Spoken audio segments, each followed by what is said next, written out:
बिस्मिल्लाहिर्रहमानिर्रहीम। अस्सलाम वालेकुम बच्चों, मैं हूं आपका टीचर अदनान नज़ीर। क्लास 8 के सब्जेक्ट जियोग्राफी में हम डिस्कस कर रहे थे। लास्ट जो हमारा लेक्चर था उसमें हम landforms made by river discuss किया था और उसमें फिर हमने डिस्कस किया था कि रिवर्स की इरोजन से जो लैंडफॉर्म्स बनते हैं वो कौन कौन से होते हैं और वो कैसे बनते हैं।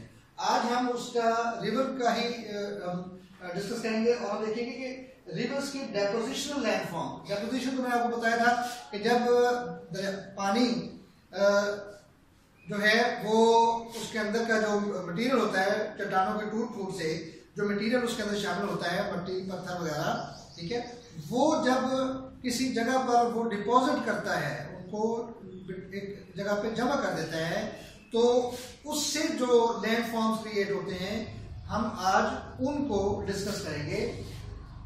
जब किसी भी दरिया के पानी में जो सेडिमेंट्स शामिल होते हैं, जब ये दरिया मैदानी इलाकों में दाखिल होता है तो मैदानी इलाकों में नंबर एक तो इसकी गुजरगाह जो है वो बड़ी चौड़ी हो जाती है, क्योंकि मैदानी इलाकों में पहाड़ नहीं होते, हमवार होते हैं मैदान, लिहाजा वहाँ पर पानी जो है वो एक ज़्यादा जगह पर फैल जाता है।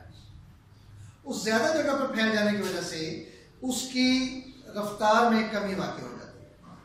अब वो सेडिमेंट्स जो इसके अंदर शामिल होते हैं वो भारी होने की वजह से, वजनी होने की वजह से वो बैठ जाते हैं। अब उस सेडिमेंट्स के बैठ जाने, तह में बैठ जाने की वजह से जो डिपॉजिट्स होते हैं उनमें सबसे जो पहला लैंडफॉर्म क्रिएट होता है वो है फ्लड प्लेन्स। फ्लड प्लेन्स कब क्रिएट होते हैं, यानी इसको हम सैलाबी मैदान भी कह सकते हैं। जब सैलाब आता है दरियाओं में तो दरियाओं का पानी अपने किनारों से, अपनी हदों से बाहर निकलकर वसी एरिया तक फैल जाता है। आपने देखा होगा हर साल तकरीबन हमारे मुल्क में सैलाब आते हैं तो दरियाओं का पानी जो है वो बहुत दूर दूर तक फैल जाता है।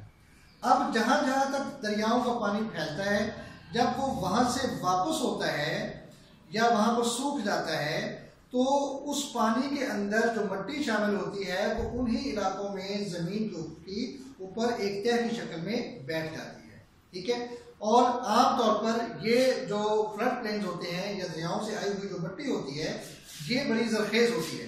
तो ऐसे मैदानी इलाके जहाँ पर सैलाबी रेलों की वजह से पानी के अंदर शामिल मट्टी ज़मीन पर डिपॉजिट हो जाती है, इन इलाकों को हम फ्लड प्लेन्स का नाम देते हैं।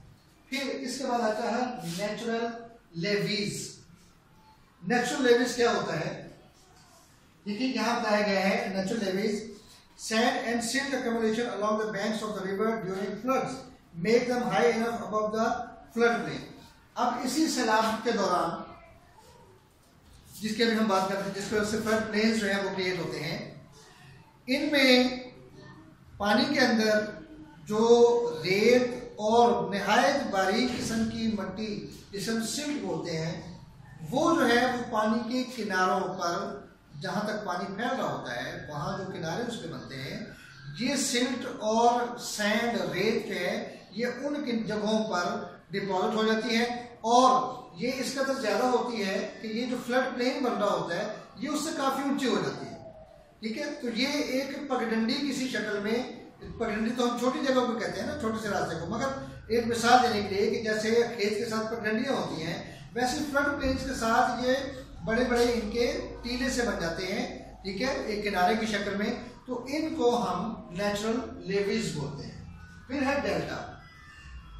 हर दरिया बिल आखिर जाकर समंदर के अंदर गिरता है, तो समंदर के साहली इलाके का वो हिस्सा जहां पर दरिया समंदर में गिरने के करीब होता है वहां पर दरिया का जो रास्ता है वो कई छोटे छोटे रास्तों में डिवाइड हो जाता है। जैसे कल की वीडियो में भी मैंने आपको डायग्राम बनाया था, उसमें भी मैंने आपको दिखाया था, आपकी बुक में भी वो डायग्राम बना हुआ है, ठीक है। तो दरिया का जो एक रास्ता है वो छोटे छोटे रास्तों में तकसीम हो जाता है और वहां से फिर ये पानी समंदर में गिर जाता है। तो उस जगह को, उस इलाके को जहां दरिया का रास्ता छोटे छोटे मुख्तलिफ रास्तों में तकसीम हो जाते हैं, उस एरिया को हम डेल्टा बोलते हैं। उम्मीद है कि इन तीनों की समझ आगे होगी।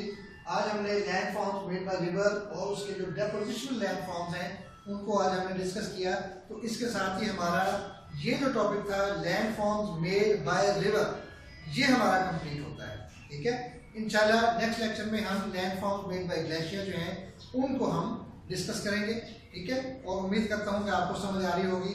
इसको किसी चीज़ की समझ ना आई हो तो क्वेश्चन हो तो वो आप वीडियो की फीडबैक में या ग्रुप में आप अपने क्वेश्चन सेंड करके उसको क्लियर कर सकते हैं। तो अगले लेक्चर तक के लिए अल्लाह हाफ़िज़।